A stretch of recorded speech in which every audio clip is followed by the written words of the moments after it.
Oh, hello, YouTube. Today in the Naughty Librarian, we are doing a full recap and review of On Her Majesty's Secret Service by Ian Fleming. This is book 11 of the James Bond series. We are almost to the end, and this book in particular is one of my faves of the series.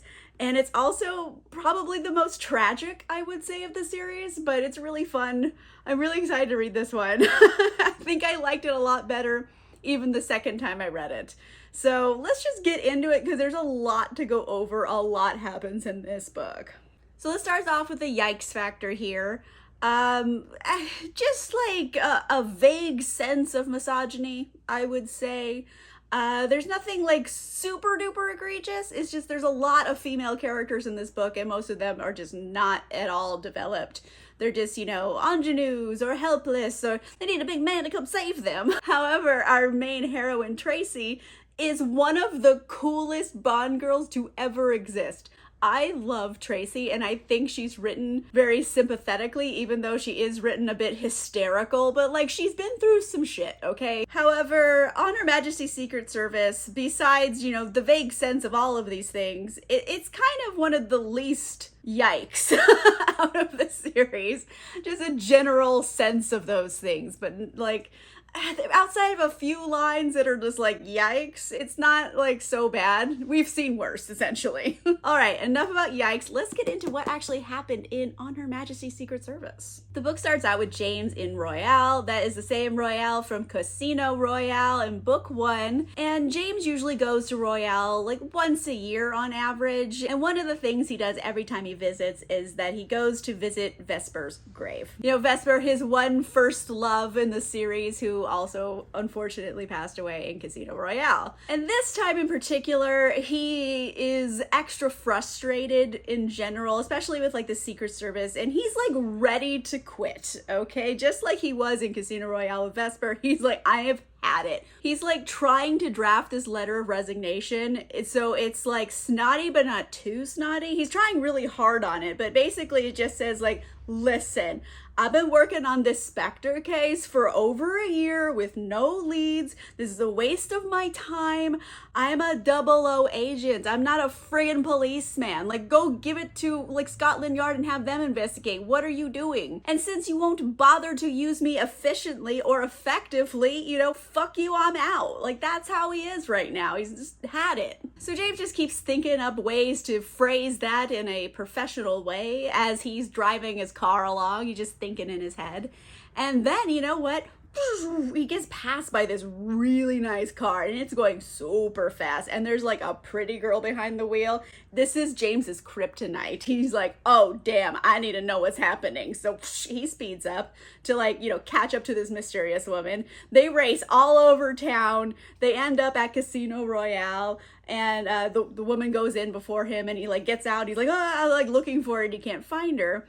So he goes up to the manager and he's like, hey, that woman, like, she just came in. What's her deal? And the manager is like bros with James. So he's like, yeah, I got you, okay? Her name is Contessa Teresa Di Vincenzo. James is still looking for his mystery woman everywhere. And so he's like, all right, well, you know what? I'm not going to walk around all day. I'm going to sit down and play some Baccarat.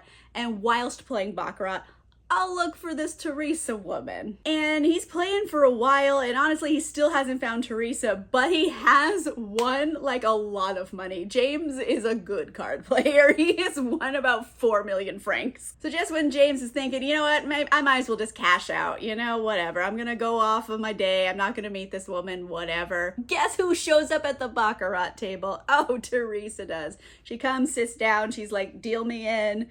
She proceeds to just lose like so much money right away. And the casino isn't going to give her more credit, so like she's in trouble because she can't like pay that. But James is like, oh, here. He just pays off what she just lost. He's like, oh yeah, we were going to play together as a team, remember? So now that Teresa's like broke even, she gets up and leaves. She's like, I'm done. She goes over to the bar. James, he like finishes out the hand that they're playing and he just proceeds to lose so much more money. Win some, you lose some. He's like, whatever, I'm gonna go see what this girl's doing at the bar. So he goes up to Teresa and he's like, sup? And she's like, why did you cover my loss? And he's like, Nice to meet you. Well, let's just say it's because you beat me in our little race this afternoon. It was a lot of fun. We were driving our cars. And James has passed like the creepy litmus test for Teresa. She's like, all right, you're not obviously a weirdo. You can stay. So she tells him, hey, don't call me Teresa. I don't like the name. I go by Tracy. And guess what? I was always gonna win our little race. Out of the both of us, you're the only one who really cares about staying alive here. So Tracy finishes her drink. She tells James, hey, this is my room number. Come on up later. And she like leaves. So like a lot of red flags here for normal humans. For James, this is catnip. So he's like, yes, I am very intrigued by this. He goes up to the hotel room a little bit later. Tracy's there, just already not wearing clothes. And she's like, James, I want you to hump me like you hate me. And James is like, sure. Like, just no questions asked. So after they're done with the sex, James, he's like getting dressed. He's gonna go back to his hotel room, to sleep. And Tracy's like, oh, James, that was great. Why don't you just come back in the morning after, you wake up and we'll have one last go. And James is like, yeah, sure, okay. And as he's leaving, he realizes like Tracy is just like laying there sobbing. Just to be clear, she's not sobbing because James hurt her or did something to her. She has a lot of things going on. This is like depression emotions here. James is still on the hook with this girl. So, he goes to bed. He wakes up in the morning, comes back to her room for round 2. Afterward, James is just like feeling his oats because he's just like, yes, my dick is a gift. All women after they've had it just can't get enough of me. They just want to be with me all day. He's waiting for her to like ask to hang out with him. And she's like, get the fuck out of my room. You're a lousy lay. And just throws him out. And he's like, but what?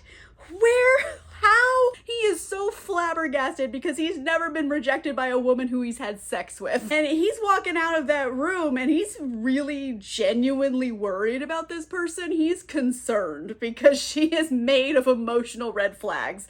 He's like, yikes, I think she needs help.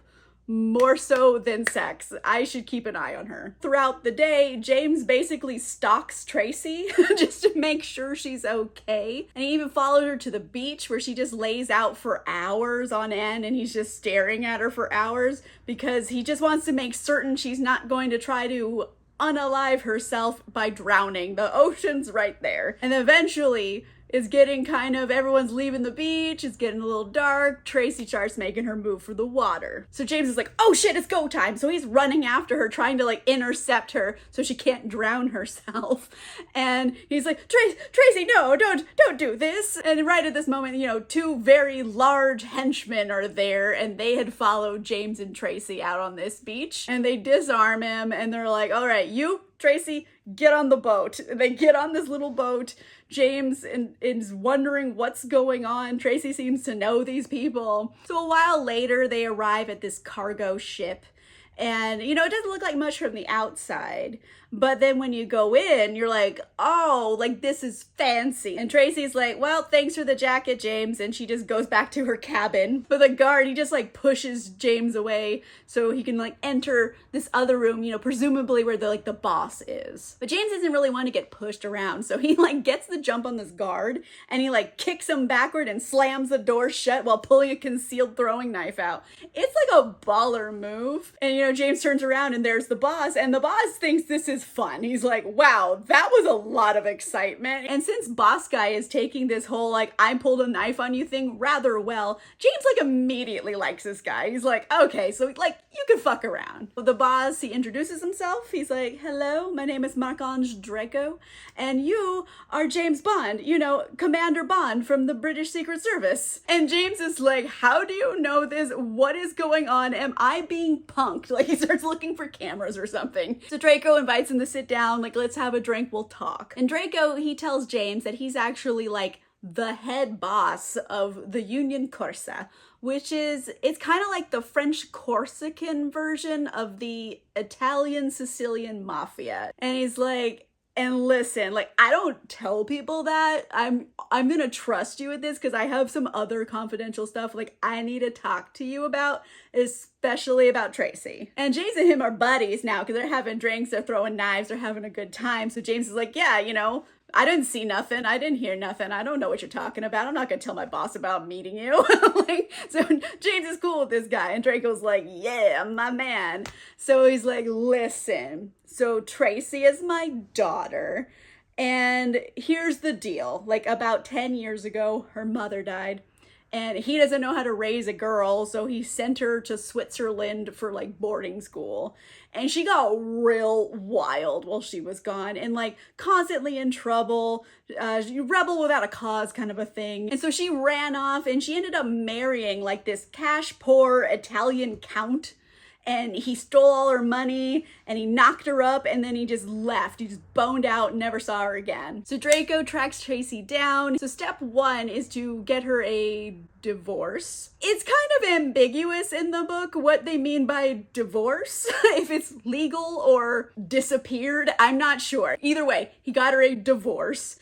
And then he took her and her baby to this quiet house he bought them, and it had like a garden and everything. And it was good for Tracy. Tracy was kind of getting back on her feet, and she was happy there for a little bit. Up until about 6 months ago, when her baby unfortunately contracted meningitis and passed away. And Tracy loses it. She cannot cope. She runs off again. She's living wild all over Europe. And Draco had her followed around to make sure she wouldn't like actually hurt herself because he was very worried about her fragile mental state at this point. And his men had been watching her the whole time she was around, like having this car chase with James in the casino and all this stuff.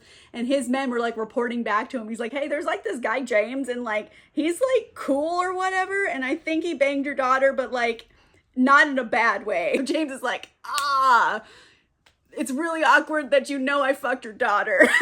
But Draco's like, it's fine. I'm French. Like, don't worry about it. I'm not upset with you. So he gets down to the point of why he has James here. Because in the morning, after James had left her again, Tracy, she went up to the front counter of the hotel and she put like a note together to be sent to her father. And it's essentially, it's a suicide letter. And in it, she does mention that she met a guy named James Bond and she actually liked him. And he maybe he would have made me change my mind about what I'm about to do. Oh, also, you have to pay him back 2 million francs because he bailed me out of trouble. Okay, bye. Like, it's not really a poetic note. And since, you know, his men have been reporting all day that James is following her around and the fact that he tried to stop her from hurting herself, like, Draco likes James a lot. He's like, James, listen, bro. Your dick is the only thing keeping Tracy alive right now. I want you to marry her and I'll give you $1 million if you do. James is just like, listen, it pains me to say this, but my dick isn't the gift you think it is, okay? Like, I want to keep her alive too, but I'm not going to be able to do that if she doesn't want to be alive, okay? You need to get her some real psychiatric help. And if she wants to live all on her own accord, then yeah, I would be glad to date Tracy. She's super cool. I like her. But like, I can't be the reason she's alive because frankly, I'm gonna fail at that, okay? Like, I don't think I'm asking too much here. So Draco is like, yeah, you know, you're right. You're right, James. I should have done that in the first place. I'm going to send her to Switzerland. There's all these great clinics out there. She'll get treatment. We'll stay in contact. When she's out of treatment, we'll like put you guys back together. Go take her out to a nice dinner tonight. You know, talk her into this. Like, maybe it'll give her motivation to get better. And James is like, yeah, sure. I would love to take her on a date. And Draco is so relieved that James was into this whole plan that he's like, James, whatever you want, I'll get it for you. Name it. And James is like, this is an opportunity. Do you know where I can find Ernst Stavro Blofeld? Because I've been looking for this motherfucker all over Europe and I can't find him. And Draco's like, oh, Blofeld? Fuck that guy. Let me put in a call. So he calls a couple people. A few minutes later, he tells James, Blofeld is somewhere in Switzerland. But like, that's all he has for now because the Swiss government isn't all that helpful with like finding people, even if they're criminals. So at least James has narrowed it down that he's alive and he's in Switzerland, so progress on his case. So now we're gonna like hard cut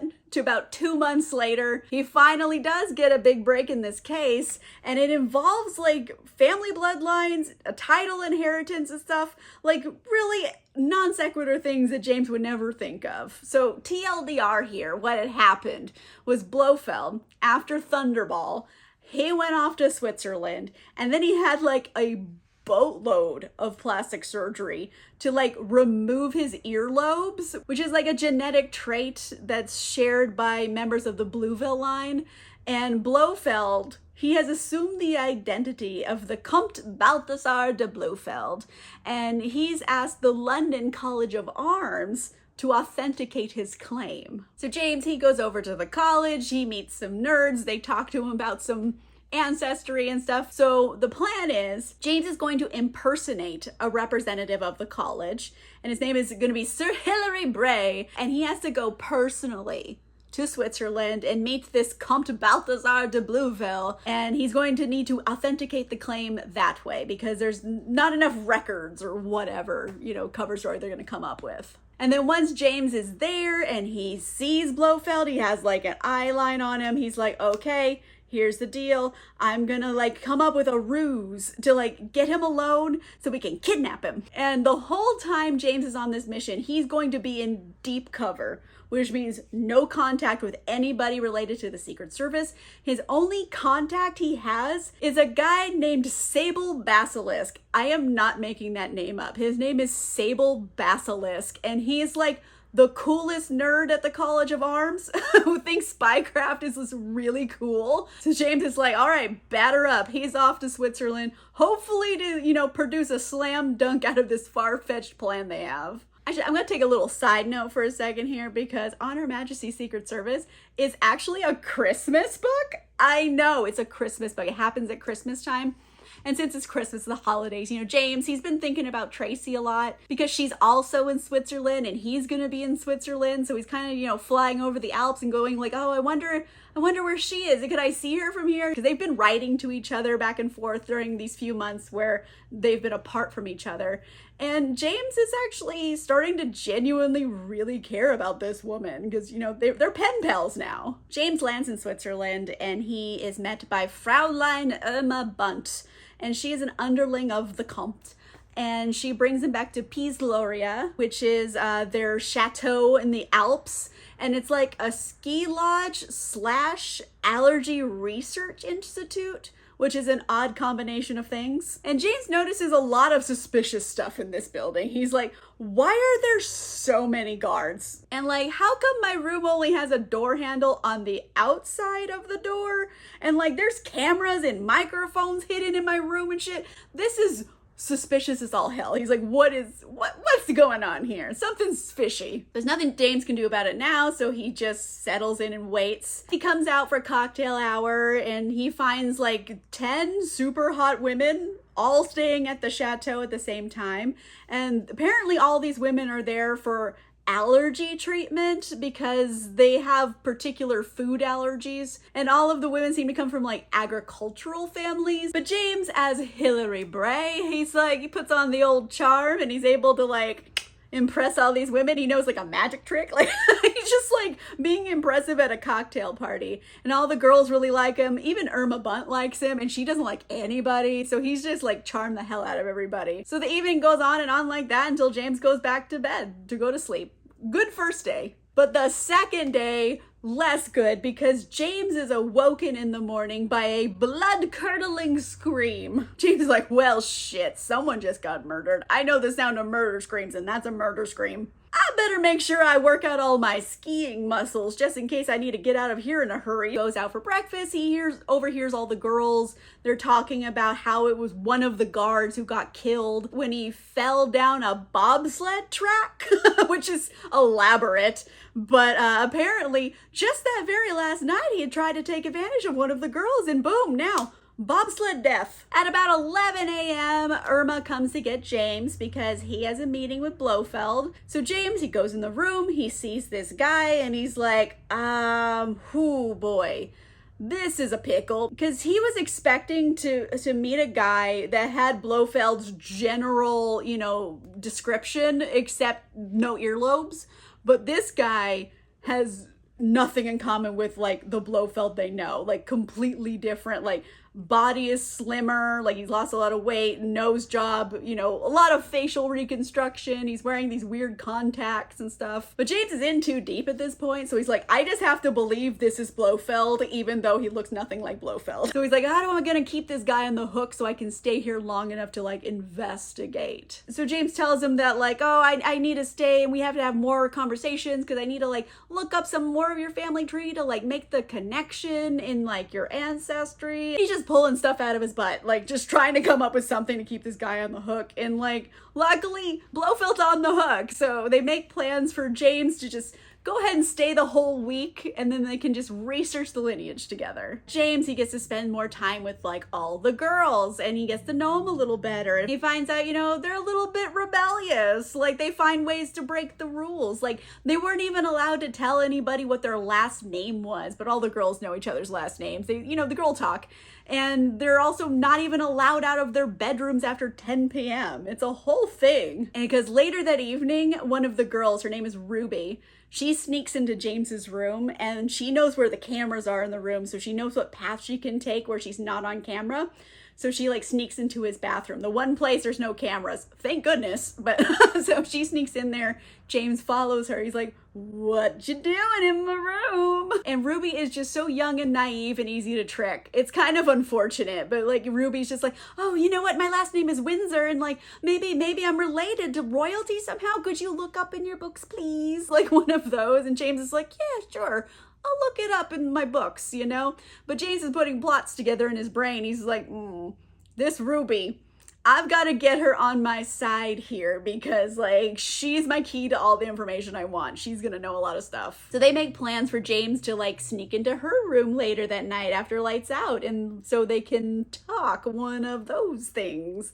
So later that night, James, he found this like plastic coating they use on like skis or something, and he's able to like unlatch his door, and he sneaks into Ruby's room and he proceeds to seduce her, and they have sex. It gets to be about midnight and like this buzzing starts, and Ruby's like, oh shit, it's time for my treatment. Just be quiet, James, don't worry about it, it's just my treatment. And so like this hypnosis tape like starts playing, and it's Blofeld, and he's telling her like, oh, you love chickens and you're gonna make all the chickens in England so strong, and you'll never tell your secret about how you fix the chickens and la la la, you know, weird chicken hypnosis shit. So he's just kind of, you know, gets out of there, he goes back to his room, and he's like trying to figure out the angle here, because all that he heard was like hypnosis telling this girl that like she really loves chickens and she wants good things for chickens, which like really isn't all that evil. So he's like, how are we gonna get to evil from here? Because I know it's evil, but right now I can't figure it out. So the next morning, James, he wakes up, it's Christmas Eve, but he has another appointment with Blofeld so they can like go through, you know, their genealogy. And finally, Blofeld just gets so tired of all this nerd shit that he's just like, oh my God, can I just bribe you and be done with it? And James is like, oh, this is an opportunity. I'm gonna play it kind of coy, you know, and like, maybe you could bribe me, maybe. And like, you know, just keep him on the hook here. However, James doesn't really get much of an opportunity to play it coy, because right around now, boom, the office door bursts open and two henchmen, they like throw a guy onto the floor of the office, like right in front of James. So James, he looks at the guy they threw on the floor, and he immediately has an oh shit moment, because he knows that guy. The guy they just threw on the floor is Sean Campbell, aka 002. James's mission is super top secret. Sean doesn't know he's there. He looks up, he sees James, and he's like, oh shit, James, like, you should help me. Like, tell them you know me, la la la. So the shit is hitting the fan right now, because James, he's deep cover. He can't blow his cover for fucking 002, even though, you know, he wants to help 002, but he can't. So James just has to pretend like he doesn't know this guy, which is essentially giving 002 a death sentence. But what's he gonna do? He can't ruin his mission because 002 got caught. So they haul 002 away. James, he sits back down. He's trying to finish his conversation with Blofeld, but obviously Blofeld's like, what's this about? Do you know this guy? James is kind of able to get out of this pinch with, you know, general charm and buffoonery as usual. But immediately he knows he is fucked, okay?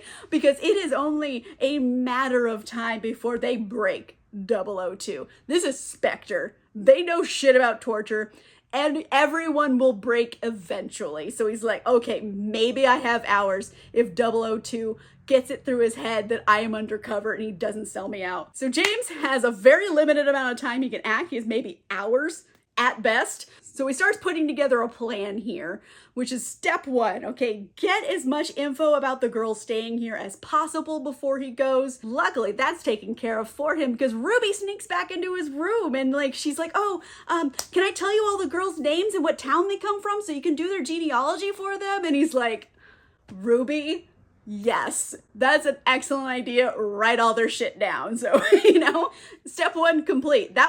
That's a freebie. He lucked into that one. So step two, however, a little bit more difficult. You need gear in order to escape. Like, what's the best option to get ski equipment on the quick that you could steal? Step four is simply wait. He can't do all this stuff during daylight hours. They're gonna catch him immediately. It's daylight. He has to wait for the sun to go down at the very least. And after, all of those steps are complete, the last part of this plan is that James is gonna have to ski down a mountain that he only vaguely remembers the geography of. So no big deal, guys. Even James knows this is a piss poor plan, but this is all he got. So he's like, all right, batter up. Let's see how this goes. There's nothing you can do about it. So around 10 o'clock that night, James, he finally makes his move. He goes into like the ski room where they have all the equipment. He kills a guard, grabs some skis and some goggles. So he opens the door. He's officially out of the chateau. Step one complete here. He has skis and he is outside of the chateau. And he's off. He is skiing like his life depends on it because it literally does. So he is going as fast as he can down this mountain because every minute counts because he knows they're gonna come looking for him any minute now. Going okay for a bit, and then all of a sudden, poof, they're shooting like these big magnesium flares into the sky, so it makes it look like daylight. So he's like, well, shit, cover of darkness is gone.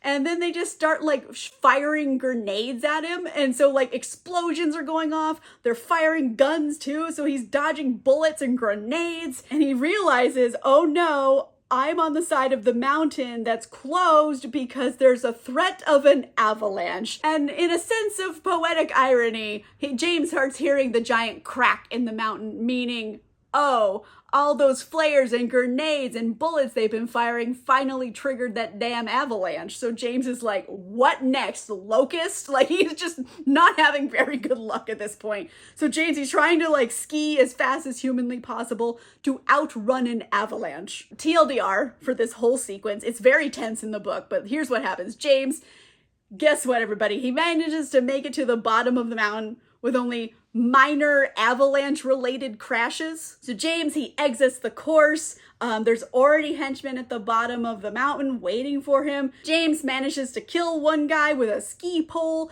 and then he's going as hard as he can and as fast as he can because he sees a train coming. So he like ski jumps in front of a train to escape. James makes it. Guy chasing James does not make it. It is a mess. He got hit by a train and he explodes. Ew. But James doesn't have a minute to spare over the guy who just exploded. He has to keep going. So he just keeps skiing and eventually he makes it into like the town. He just rips off his skis and stuff and like tries to blend in with everybody because luckily it's Christmas Eve. So they're kind of having like a fancy dress Christmas party. But honestly, it's perfect cover because there's tons of people. Everyone's wearing little masks and stuff. And no one's really gonna bat an eye at James looking like he just got hit by an avalanche because they'll just assume he's drunk like a lot of people are that night. So this is perfect for him. James, he gets down into the bleachers. He finds like a place where it's really crowded and he manages to like get in a little bit of a nap just to recover his strength because he had used up his adrenaline. And then it's close to the end of the party. Someone wakes him up and they're like, hey, it's the end of the party. You gotta go over to the ski rink. They're doing a thing. So James is like, okay, fine. Okay, ski rink. So he's walking over to the ski rink and he looks up and he sees this girl like come skating towards him. And guess what, everybody?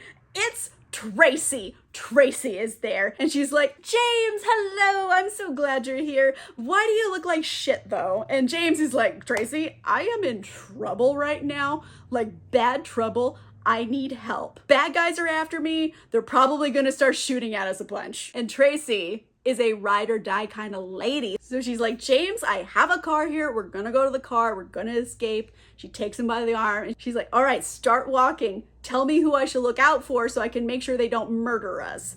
Like a total badass. Tracy is amazing. And they manage to make their way through this like densely crowded area. They make it over to Tracy's car and they're about to get away. Unfortunately, they spot them immediately. So James, he's like, oh shit. He like jumps in the car. Tracy hits the gas. They're off. Tracy drives like a speed demon, okay? She is speeding down a snow-covered road, down the mountain like a bat out of hell. And she's pulling all of these wild stunt driving things, and James is equally terrified and turned on by this.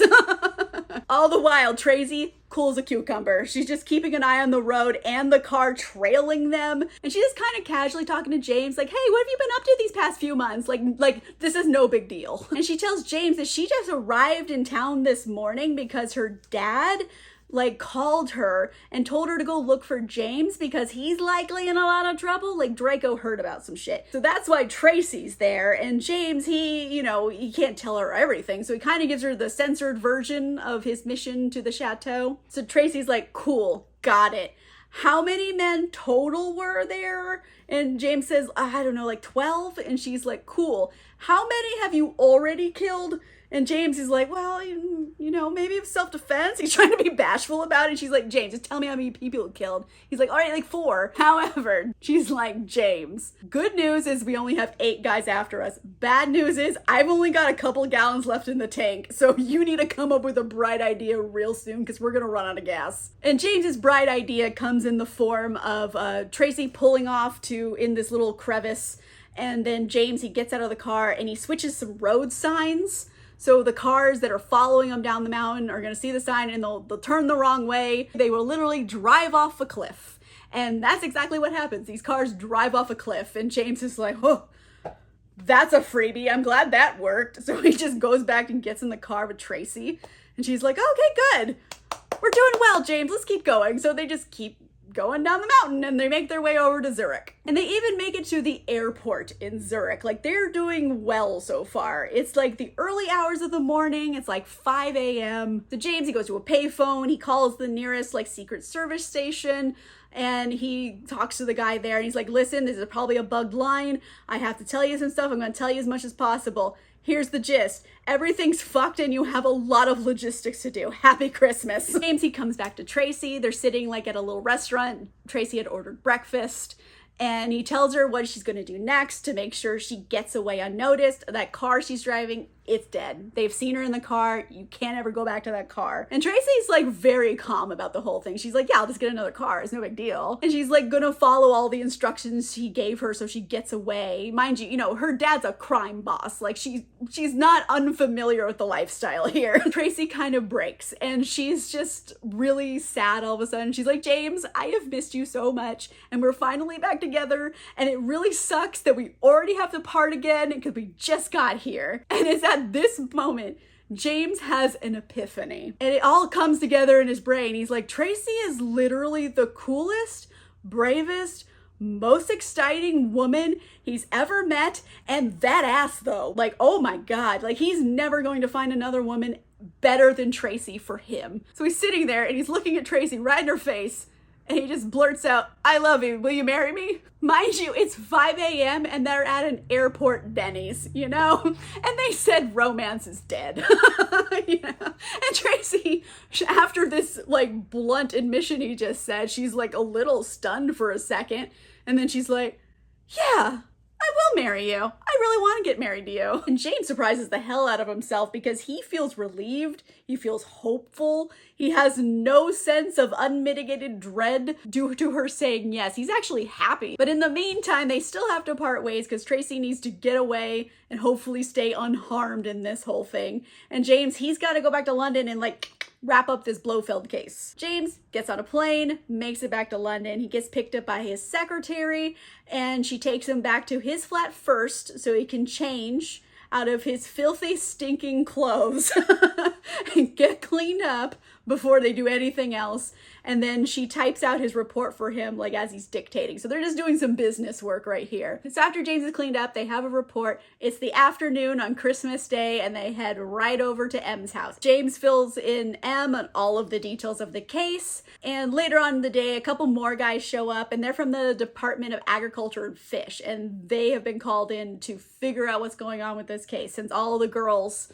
come from agricultural backgrounds. So long story short, they look at all the evidence, and one of the agriculture guys kind of uses his criminal mind for a second, and he thinks about it, and he figures out what the likely angle here is, that Blofeld has been brainwashing all of these young farm girls into releasing biological warfare agents into their respective livestock and crops. And England, you know, is an island, okay? This is post-World War II, but not that much. Britain is still kind of in a weak spot economically, and a lot of their, you know, economics are based on agriculture. And if all of their crops failed due to these biological warfare agents, Britain would be bankrupt like in months and literally having to go beg all their neighbors for bread.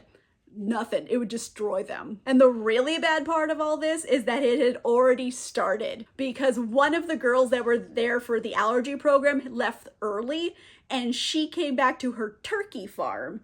And since then, over 3 million turkeys have come down with bird flu and had to be destroyed. So she already decimated the entire turkey population of England, and that didn't take a long time. So they're like, oh shit, this is really bad. We can't let these agents get out. Step one is M calls up Scotland Yard, and he's like, hey, guess what? There's all these girls, they got biological warfare agents. You have to detain all of them when they arrive from Switzerland. Mind you, I don't know if they're on the same plane. They're probably not. They're gonna land all over the place. Good luck. Here's their names at least. It's just like an impossible task. And they're like, oh, fuck. Okay. Happy Christmas to me. Thanks, M. So that part's getting taken care of. He gave it off to another department. It's their problem now. But they still have the bigger problem here, which is Blofeld. And M and James, they are fully aware that Switzerland ain't gonna do shit to help them. Here's what's gonna happen. James is just going to, you know, take a 2-week leave of absence and just so happen to go to Switzerland and whoopsie daisy accidentally, you know, take down Blofeld's criminal empire in the Alps, you know, without telling the prime minister or the Swiss government. He's gonna sneak in and do it. And since this is on the hush hush, James can't use any official, you know, Secret Service resources. So he's like, who am I gonna call? Got it. Calls up Draco, and he's like, Draco, I got a problem. I need your help. Draco's like, James, you are my favorite human. I will do whatever you want. Come meet me in Marseille. So James goes to Marseille. He meets up with Draco, and Draco's like, James, you old dog, you made me so happy, because Tracy is so happy. She told me the good news that you're engaged. And James is like, yeah, I'm really happy about it. I actually ended up pulling the documents for it so we can get married in Munich in like within a week. And Draco is like, oh my God. He's so happy. He just grabs James and kisses him. And James just doesn't function for a second because he's never been kissed by a grown man before. As all the happy news is over, they get down to business. So Draco, he calls in a couple of his dudes, and they come up with a very elaborate plan to, you know, storm this chateau and take it down. It has like a stolen helicopter. It's got like brutal gunfights and lots of explosions. So it's a big one. Next day comes, it's mission time. They go pick up their stolen helicopter. They repaint it real quick so it looks like it came from like the Red Cross, so it's not going to look suspicious flying around Switzerland. James, Draco, some of his dudes, they all get in the helicopter, make their way over to Peace Gloria. And I'm going to just TLDR this whole chateau fight for the sake of clarity, because there's a lot of moving parts. So the helicopter lands at the chateau. Draco's men and Team Spectre kind of almost immediately get into a big gunfight. And James is there, but he spots a guy who's running away from like the whole fight area, and he's heading for the bobsled run. So James is like, that's Blofeld. I'm going after him. So James, he chases after that guy. He gets to the bobsled run. He sees that guy start down the bobsled run. So he's like, shit, he grabs a bobsled. And then they proceed to get into like a high-speed bobsled chase, which is something I never thought I would say. James doesn't really know how to bobsled all that well, so he's just like hanging on for dear life and hoping for the best here. And he is getting beat to shit. He's like banging up on stuff, his poor ribs. He's like not in great shape already until he notices, hey, what's that thing on the bobsled run in front of me? Oh fuck, it's a grenade. And just at that moment, it explodes. James, he gets shot through the air because, you know, he got exploded and he like lands, the bobsled lands on him. He gets knocked out. You know, he just got hit by a bobsled. He wakes up a few minutes later all like confused. So he grabs his bobsled. He wanders back over to the track and like, he's like, all right, let's finish this run. And he just gets back on his bobsled with a concussion probably. This is not a good idea. But he manages to finish the bobsled run. He's now down at the bottom of the mountain. So good news and bad news here. Good news is James, he sees Draco's helicopter take off right before a series of enormous explosions go off and the whole chateau like just crumbles and falls down the mountain. Bad news is while James was unconscious, Blofeld got away. And James doesn't have a lead on where to go. The guy probably got in a car and took off, so he's like, fuck. He's really upset about it. He makes his way back into town. He takes a train over to Zurich. He goes and checks in at the Secret Service office there, and he's like, all right, let me send a coded report to M because I'm not supposed to even fucking be here. So he sends his message. He's like, okay, mission over. It's Tracy time. So he makes his way over to where Tracy was staying at like this fancy hotel that she knew. And he goes over, he's like, hey, babe. And Tracy is horrified because he got beat to shit, okay? He literally got beat up by a bobsled. And she's like, what the hell happened to you? You were in rough shape. And James has another epiphany moment right now because he realizes it had never even crossed his mind that someone would care about what happened to him. Whoa, like he is just stunned. He's like, oh my gosh, I'm in a real meaningful relationship with another human. What? Have I found my humanity, what I've been searching for this whole time? So James is very happy. He loves Tracy to bits. Then for a little bit, we have James and Tracy just doing cute couple stuff. They go shopping for engagement rings and, you know, have lunch. It's all this cute kind of stuff. And a couple of days later, on New Year's Day, James and Tracy officially get married. They head out of the ceremony and they get in their car. It has the big stereotypical like just married sign on it, and they're like so in love, and I love their love and I'm rooting for them. And the worst thing to be in a spy thriller is a person with something to live for. So yikes, brace yourself, everybody. So James and Tracy, they start heading off on their own.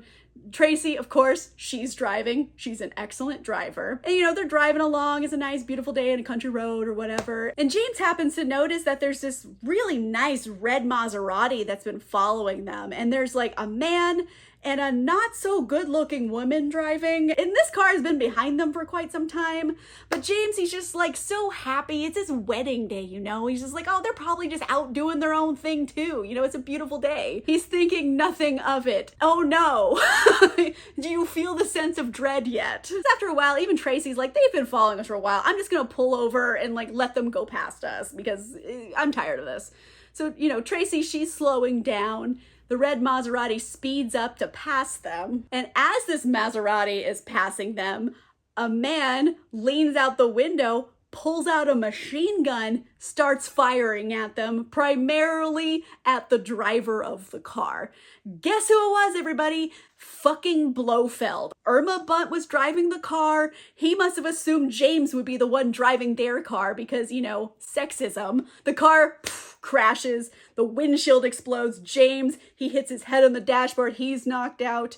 He finally like regains consciousness a bit later with this like German patrolman like going, hey, are you okay, bro? Like this is a problem. And James, his first thought is Tracy. So he turns and he looks at her and he realizes that Tracy had been shot a lot of times and she is very dead. And James is just like in complete shock and also has a concussion. And James, he just tells the patrolman, they're like, no, it's okay. She's just resting and we have all the time in the world for each other, you know, just very in shock and sad. And then like the book just fades out with the German patrolman calling an ambulance.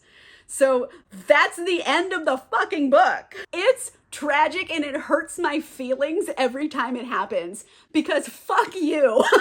Why would you do that? You gave James his first real relationship that was successful and probably would have been successful even long term. Tracy's perfect. She's amazing. I love her. She's so fucking cool. And then she gets killed on her wedding day. They were only married for hours. Damn it, Ian Fleming, who hurt you? Yeah, it's a fucked up ending to this book, okay? There you go. It sucks. We were experiencing this together because it hurts my feelings. Let me know in the comments down below. What's a book that you read where they killed off your favorite character and you're still not over it? Let me know in the comments down below. If you like this video, make sure you give it a like. If you want to see more videos, make sure you subscribe. And if you want cool exclusive content, including early access to videos and a book club, you can consider becoming a channel member or a patron. Links for that are in the description down below. And on that note, I'll see you guys soon. Goodbye.